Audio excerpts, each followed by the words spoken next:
on my bill of constitution amendment number 2 of 2024, Senate bills number 42 of 2024, and I'm happy that Kenyans took time, and I'm happy by the overwhelming response. As you are aware, Parliament of the Republic of Kenya, the Senate to be specific, have received in their email over 250,000 emails and counting, either in support or opposing of this constitutional amendment.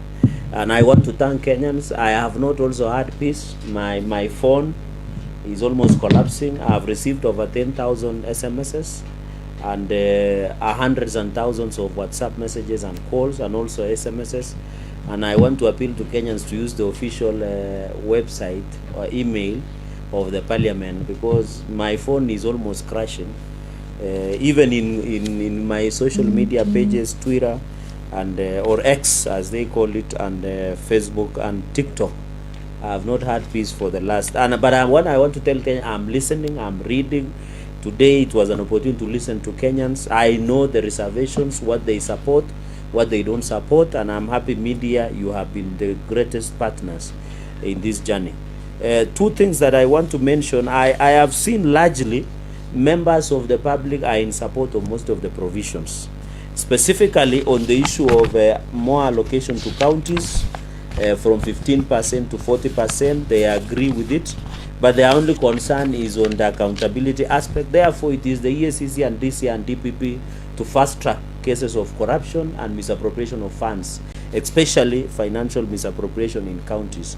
Number two, which is of importance, is the bicameralism of both the Senate and the National Assembly. Kenyans don't have a problem in terms of division of revenue because it's just a constitutional process. Number four is on the issue of deployment of Kenya Defense Forces. Many public are in agreement that we need to involve both the Senate and the National Assembly to devolve KDF, especially when there is internal or external threats that is happening. On the issue of the office of the Prime Minister, Kenyans are 50-50 on this.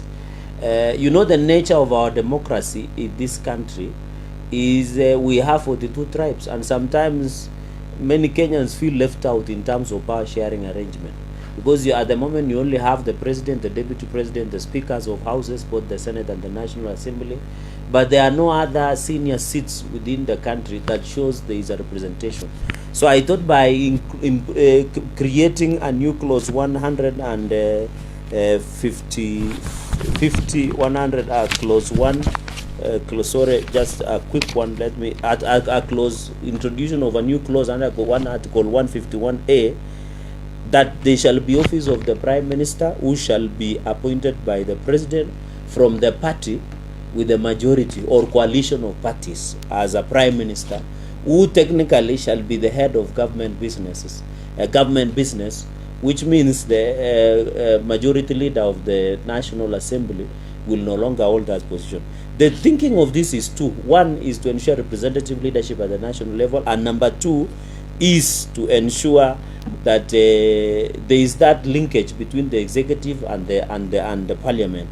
And number three, also we have seen the issue of challenge of non-appointment, even on this issue of deputy president and the president. We thought it is important for the president to have that power to appoint. That is why I'm proposing the creation of the office of the Prime Minister.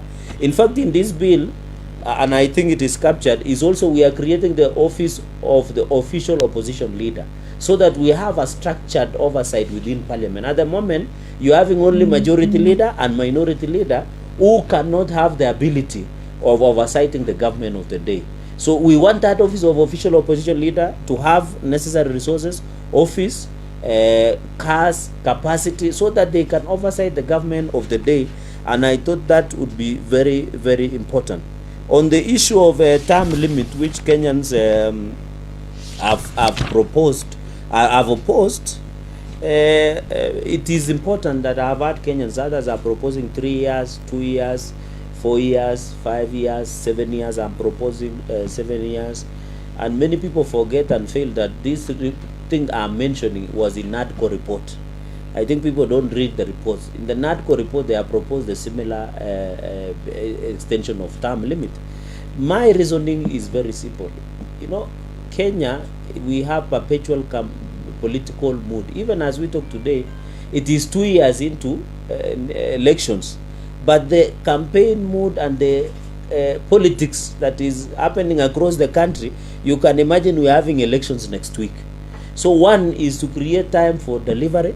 Number two is to stop this aspect of campaign electioneering period for the 5 circle years. I can tell you for the remainder of this year, you will see politics. Next year, you will see politics. That will be the third. And you only have 5 years and it will be hard. I know in American system, many people don't know. It is 2 years for midterm of congressmen and women, 4 years for the president, and 6 years for the senators. What I did in the NADCO report, they had proposed 6 years for senators, but I'm proposing average of both MCAs, governors, women rep, the president, and senators to have that opportunity of service. That is the thinking. And also many Kenyans forget, and I don't know, that elections are very expensive. If you can see the pending bills of IEBC, it is still more than 4 billion as we talk today. Carrying an election in Kenya cost almost 100 billion to do an election. That 100 billion, if you are doing it after every 5 years, that 100 billion would have used to improve share, to improve bursary, to improve roads, to improve infrastructure in the country, to provide better health care. But we are using almost 100 billion in 100 billion Kenyan shillings. And you have to remember that elections of Kenya is always the expensive in the region. In fact, it's one of the expensive. In fact, media, you can do the research and share with the public. So another aspect is the cost of the running of elections of this country. And then another aspect is how people go to the land to be elected to the office. And therefore, I agree. I know Kenyans are not comfortable with the term limit. I'll wait for the committee report. This thing will go to debate. Parliament will debate. It might go to referendum. So Kenyans will still have their say when it comes to this issue. But by next week, I should give the country way forward on after looking at the feedback. We are yet to look at the people we had today was physical. We are not aware of over 250,000 emails, what they mean. So I will need to go through those emails and the response of the committee. Then before the close of next week, colleagues and members of the fourth estate, I will be able to give way forward to the country on the issue of term limit. But Kenyans, I'm listening as a sponsor of the bill, and I want to insist this is a private members bill. Under the standing orders of the Senate, and under the standing orders, we have what we call private members bill. This bill is not sponsored by anybody. It is sponsored as a private members bill, as the Senator of Nandi, as Senator Cheragei. No one else is sponsoring this bill. And under the standing orders, any member can sponsor a bill. And there are many bills I have sponsored. I don't know why people have a problem with this bill, which I understand. But I have sponsored so many bills, and it has not brought a problem. So I want to assure the country this bill is sponsored by yours truly, Senator Cheragei. No one has an input except myself and before the Senate. Even senators themselves will contribute on the debate of that point. Finally, because I wanted to make highlights only, so that colleagues, you can have time, is on the issue of vetting. I am proposing that the Senate vets and approves Attorney General, Cabinet Secretary, Secretary to the Cabinet, Principal Secretaries, Director of Public Prosecution, Chair and members of Constitutional Commissions, Chief Justice, Deputy Chief Justice, Auditor General, Inspector General of the National Police, Controller of Budgets, and nominees to Commission of Revenue Allocation under Article 215, and members of Public Service Commission. That will mean Senate will vet and approve. But National Assembly will be left with only one job. Is the Senate, the National Assembly will vet and approve high commissioners, ambassadors, diplomatic and consular representatives of Kenya across the country. Apart, of course, from the oversight that we shall do as a nation. Of course, the approval I have discussed. So in an upshot, and therefore Kenyans, I have seen many people are saying, why should Cheragei, and this will be in closing, should not sponsor bills that assist? One small comment I almost forget is that we need, as a country, we need to do what we call constitutional audit. I think it has reached a time that we must now start doing constitutional audit. After from 2012 up to now, from 2010 up to now, we need to audit. Where does it work in our constitution? What do we need to improve? Constitution is not static. It is a dynamic document. Anybody can amend the constitution. Not only Cheragei, even Kenyans can amend this constitution. This constitution is not like a Bible or a Quran that it cannot be touched. It must be amended, and that is why as a country it has reached a point that we must audit our constitution. What works, we work with it. What doesn't work, we remove. And I think that is what many people have argued, that having more counties is expensive for the country. Others are arguing democracy is expensive. Others are saying we should have sunset clauses for women representatives, or have sunset clauses. In fact, some people are proposing that governor should not be elected; he should be appointed position, because of the nature of running that issues. And finally, I have seen many Kenyans are arguing, because I'm just running through colleagues so that I don't belabor. Many people are arguing that why does Senator Cheragei don't sponsor other bills? I have sponsored so many bills. Like Office of the County Attorney Bill, it is now the law I sponsored. Motion on the status of athletics and welfare of athletics in the country, I have sponsored. Petition to the Senate on the prioritization of clinical officers and other healthcare workers' welfare by the government to be observed by Public Service Commission, I have petitioned. I have petitioned Ministry of Health on unfair terms and conditions for confirmation of universal health coverage staff and delay in internship posting, I have sponsored.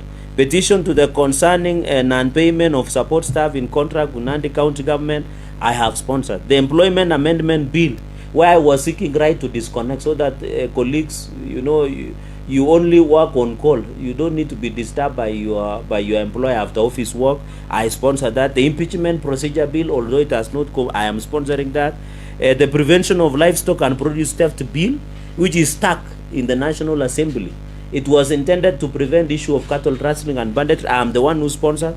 The County Government's Amendment Bill, I have sponsored. The Public Service Values and Principles Amendment Bill, I am co-sponsoring. The Cancer Prevention and Control Amendment Bill number 45 of 2022 national, I am co-sponsoring. The prevention of cancer, because cancer is very expensive to treat, I am the one sponsoring. In fact, we want to use telemedicine in the treatment of cancer, so that you don't need to travel to India or other countries to receive treatment. Of course, the Constitutional Amendment Bill. And then there were also the statement. Many people are saying, what is Cheragei doing? In fact, colleagues, and you watched yesterday, I did sponsor a status of the closure of Moi University, which is closed up to today. I'm the one who raising that issue, that Moi University should be reopened. The issue of tea bonuses, you remember in Rift Valley, we're having less tea, but when you come to other regions, they're having. Number two, there was the issue of impact of the drought in the country. I'm the one who brought that issue on the statement. The issue of failure by Education's Loan Board to disperse funds to students in the universities, and even the new funding model in time. I am the one who sponsored on the statement on remuneration of village elders, Nyumba Kumi officials, or Mukasa. I am the one who brought that issue. The issue of statement of, I'm just running through colleagues of just specific, so that Kenyans understand we are doing something apart from what they are seeing we are doing at the moment. Statement on the operations and financial status of Kenya Airways, I'm the one who brought that one. The issue of private employment agency. You saw colleagues here in KICC. There are many young people who are lining up who want to travel abroad. But most of the agencies are conning our young people. I'm the one who has been vocal against conning of young people who want to travel abroad to root for greener pastures. Then there was the issue of I am the one who petitioned. I remember you guys covered me when I was requesting that the government to confirm the junior secondary school teachers who are 46,000 to permanent and pensionable, because they were contract. In fact, I am happy that TSC did advertise, and they must confirm 46,000 JSS, and also add 20,000 new intern teachers to assist learners in grade 9. I am the one who spoke